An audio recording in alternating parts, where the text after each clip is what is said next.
తీసుకున్నా సార్ లోను వడ్డీ కూడా కట్టినా ఈడ వచ్చి సార్ చెప్తే రేపు తప్పు పడ్డదని చెప్పిండు. ఆడికి పోయినా సల్మా మేడం కాడికి పోతే నో డేటా ఫామ్ అని చూపెడుతుంది సార్, నో డేటా ఫామ్ అని చూపెడుతుంది ఆడ. మళ్ళీ ఈడికి వచ్చినా కూడా సార్ అయితే అని అట్నే 2 నెలలు తిప్పిండు నాకు. నేను వచ్చి అడిగితే ఇక్కడ చైర్మన్ సార్ మాట్లాడిండు, అక్కడ మీటింగ్ పెట్టిండ్రు. మీటింగ్ పెట్టి సార్ని పిలిచిండు, కోదాల నుంచి 2 సార్లు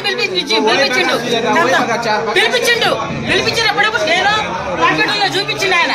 ఆ అబ్బాయి ఉండి వెంకటేశ్వర్లు కాదు అని కూర్చుండు చేపట్టి. ఈ సార్ కూడా అడిగిండు, ఏం చేస్తున్నాయి అసలు ఇప్పుడు ఆ అమ్మాయి పొద్దు కుక్కులు ఉంది, పొద్దున ఎప్పుడో వచ్చిందని అన్నాడు.